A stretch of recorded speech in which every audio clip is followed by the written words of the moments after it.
Hello everyone, and welcome to BizTalk, Small Business Big Talk, where we are traveling the county to talk to small businesses and entrepreneurs who are making a difference and an impact in Columbus County today. Today we are in Chadbourn, North Carolina, and we're talking to Mr. Eric Green at Eric's Barbershop. Good morning, Eric. Good morning. So we're just going to get to know Eric a little bit. So Eric, can you just tell us a little bit about yourself, where you grew up and how you ended up in Chadbourn? From Chadbourn. Mm-hmm. Been here all my life. Okay. Born and raised. Brad Trailer Parks. That's what they used to call it. Mm-hmm. Brad's Trailer Parks. Stayed over there, moved to Dexter Road. Mm-hmm. And my mom and them still stay there. But, it's been great growing up in Chadbourn. Mm-hmm. Strawberry Festival, which is known for the Strawberry Festival. Mm-hmm.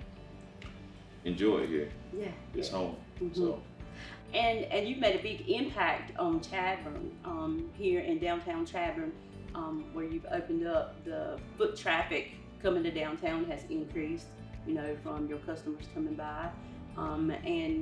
You've just made such a positive impact on folks coming in and just being involved in the town here.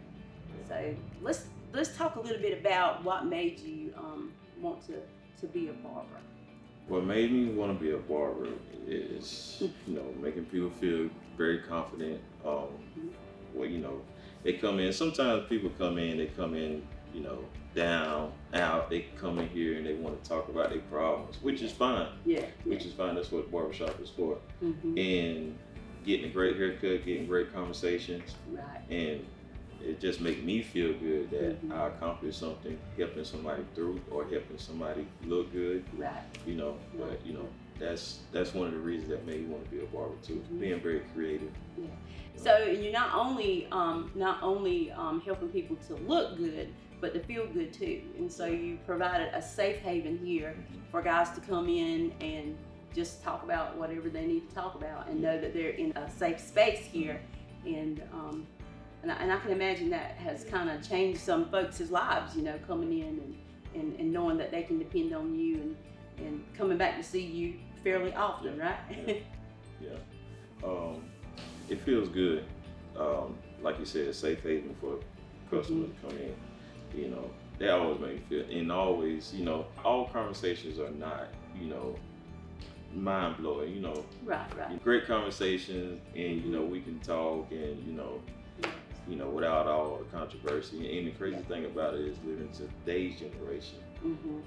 I'd rather for guys to come in and talk to me or talk to anybody Mm-hmm. versus going out there and taking matters into their own hands, Right. because that plays a big part too. Right. So. And that's the part where you're making such an impact on the community. Not just in your business, but the outreach that you're providing for the folks that come in. Because I'm also a youth football coach. Mm-hmm. Have 2 championship trophies up there. All right. For the 9 and 10-year-old. Last year was 7 and 8-year-olds. Mm-hmm. So we moved it on up. So 9 and 10-year-olds. So also volunteer for the schools as well. I have a heart for the youth. Yeah. I love the youth. Mm-hmm. Because that's our next generation. Right. So that's pretty much it for me. Yeah. Just So tell me about you growing up and going to the barber. How you felt sitting in the barber's chair and whoever you were with at that time, and now the role is reversed, and so you are the one that's standing over the chair. Okay, so when I was growing up back in the day, it was Jimmy's Barbershop. That's where I started at, Jimmy's Barbershop. When I was growing up, you had Ed's Grill, you had Ward's Grill, and then you had Jerry's. Uh-huh. It was nothing like going to the barbershop, writing your name down, let's go get a hot dog, come back, Yeah. hear great conversation about everything. Mm-hmm. So I was more on the quiet side. Yeah. I hear jokes and stuff, so Mm-hmm. I was more on the quiet side, but enjoyed it at the same time. Right. You took a lot in. Took a lot in. Yeah. Took a lot in. So to give a little context about how you and I met, was when I first started, and I had hired May the 3rd, and in June I was trying to do the year-end reports that we have to do, and I was looking back at all the folks that had come through the Small Business Center, and I came across your name, and I remember calling you to ask if you had been able to start your business, and you said yes, you did, and had started on June the 29th, and the deadline for my report, it was June the 30th. And that particular year, you were featured as the business success story. And so we were really excited about that, posted it on our website about your journey and how you came to be in this particular location. And we got like 11,000 hits of folks reading your story on our small business page. Yeah, so it made a lot of impact. A lot of people read that story, and I think that they felt like that it was really inspirational because, you know, they saw this guy who grew up here in Chadbourn and went on to pursue his dreams, and now you are giving back to the community. And so tell our viewers a little bit about that journey that we wrote about. You found this place, and it didn't look like it does now. You had a lot of work to do. Tell us just a little about that. A lot of work. I had a lot of work to do. When I came, it used to be an insurance building. Brian Edwards used to own it. And when I came in here, it was like a mini bank, like a small bank. You know, when you walk in, you have a long desk, you have cabinets and everything. That was an office, square off office. I had to knock the walls down. Had do the draining pipes. I had to drain all the way from that cabin because requirements for state board, you have to have where you can wash your hands at a certain amount of feet. So I had to do all of that, and then I had to drain down in the ground. And these bricks, back in the day, bricks was more sturdy, you know, real strong. So it took me a while to break the bricks, and then when you break the bricks, you got that hard clay up under there. Yep, I remember the videos that you sent me where you had a jackhammer and now in here trying to get the concrete up so that you could put the floor down. So you really had to do a total renovation in here. And I remember you telling me that you did that a little bit at a time. You know, as you could do it.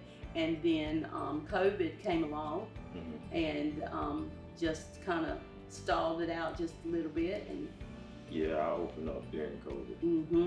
That was the worst time to open up. Because everything was high, and then there was no guarantee that, you know, we're gonna be open next year because they shut us down in March 2020. So everything is going good so far. And so I'm just really excited about the partnership that we've had, and you know what the small business has been able to do to help you be able to sustain, and that you are just doing so well, just thriving so well here. Thank God.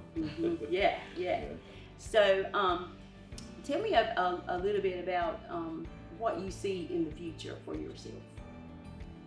Most definitely growing. I'm just a guy that I don't want to get comfortable.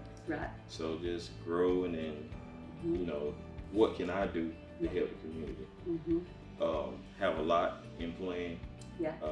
Just don't want to talk about it right now. Well, that's fine.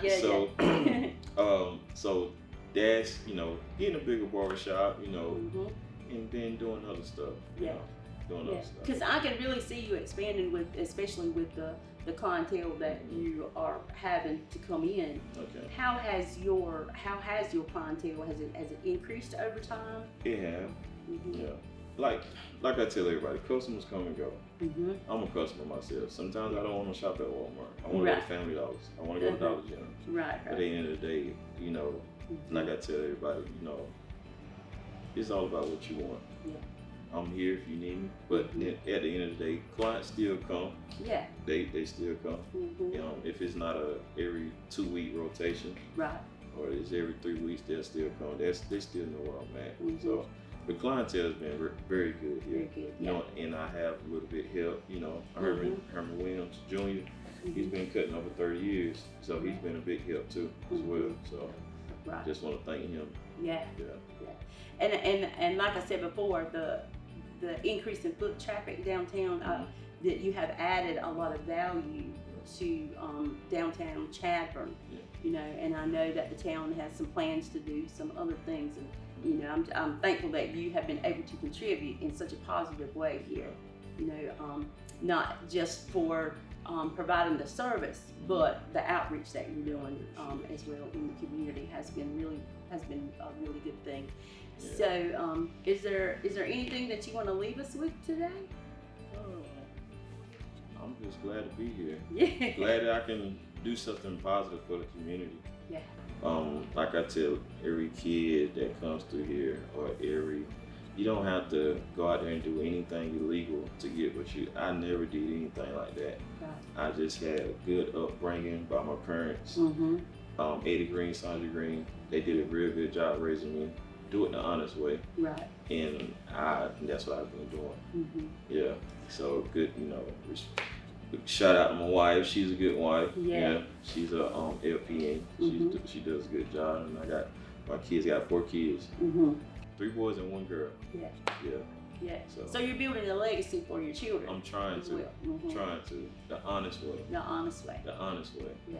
I don't want to do anything that I regret in the future. Don't want to do anything I regret in the future. So. Well, we want to thank you for taking time today. Yeah. And I really enjoyed my talk with you. Right. And so I hope you all enjoyed our talk today with Eric Green, Mm-hmm. who's not just a barber, but he is a mentor, and he is making a positive impact on not only the economic value of Chadbourn, but also on an inspirational level. And so all of that working together is what helps us to have a good economy. It helps us to be able to grow. It helps our small businesses be able to sustain, because you're adding value, you're adding so much value to this area in which you're located, and we appreciate that. Join us next time on BizTalk, Small Business Big Talk, where we are building businesses one business at a time.